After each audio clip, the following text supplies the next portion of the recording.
একঘেয়ে আলু পটলের তরকারি খেতে খেতে আমাদের মুখ একদম পচে গেছে, তাই একটু অন্যরকমভাবে আলু পটলটা করার চেষ্টা করেছি। তোমরাও এভাবে চেষ্টা করে দেখো। তো তার জন্য প্রথমে আলু আর পটল লম্বা লম্বা করে কেটে নিয়েছি। প্রথমেই কড়াইতে তেল গরম করে আলুগুলোকে দিয়ে আগে ভেজে নিতে হবে। আলুগুলোতে একটু সুন্দর রং ধরলে আলুগুলো আমি তুলে নেব কড়াই থেকে। তুলে নিয়ে ওই তেলের মধ্যেই পটলগুলোকেও আমি এরকম লম্বা লম্বা সরু করে কেটে রেখেছি। একটা পটলকে হাফ করে নিয়ে সেটার আবার হাফ করেছি। টোটাল 4টে টুকরো করেছি একটা পটলকে, হাফটাকে। তো এইভাবে আমি কেটে নিয়ে আমি সেগুলোকেও তেলের উপর দিয়ে দিলাম।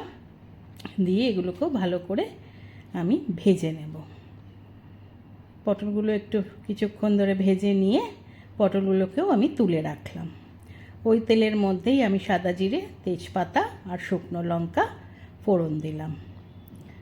দিয়ে আলু পটলটা যেটা ভেজে রেখেছিলাম আমি সেগুলো ঢেলে দিলাম আবার তেলের মধ্যে। দিয়ে একটু মিশিয়ে নিচ্ছি। মিশিয়ে নেওয়ার পরে এর মধ্যে গুঁড়ো মশলাগুলো আগে দেব। আমি 1 চামচ জিরের গুঁড়ো, 1 চামচ ধনের গুঁড়ো, হাফ চামচ লঙ্কা গুঁড়ো আর হাফ চামচ হলুদ গুঁড়ো দেব। একটু সামান্য জল দেব। দিয়ে এই মশলাগুলো কষাবো। তার সঙ্গে একটু নুন আর চিনিও আমি একবারে দিয়ে দিলাম। দিয়ে এই সমস্ত কিছু দিয়ে আমি সুন্দর করে কষিয়ে নেব। ভালো করে সব মশলা মিশে গেছে। এইবার আমি একটা পেস্ট করে রেখেছিলাম, 2 চামচ নারকেল কোড়া আর 1 চামচ পোস্ত আর 1 চামচ সর্ষে, আমি হলুদ সর্ষে নিয়েছি। এই দিয়ে পেস্টটা করে রেখেছি, সেই পেস্টটা আমি দিয়ে দিলাম। দিয়ে ভালো করে এই পেস্টটাকে আমি মিলিয়ে নিচ্ছি আলু পটল ভাজাগুলোর সাথে। যে মিক্সির বাটিটা ওটা ধুয়েও এবার একটু জলটা দিয়ে দিলাম।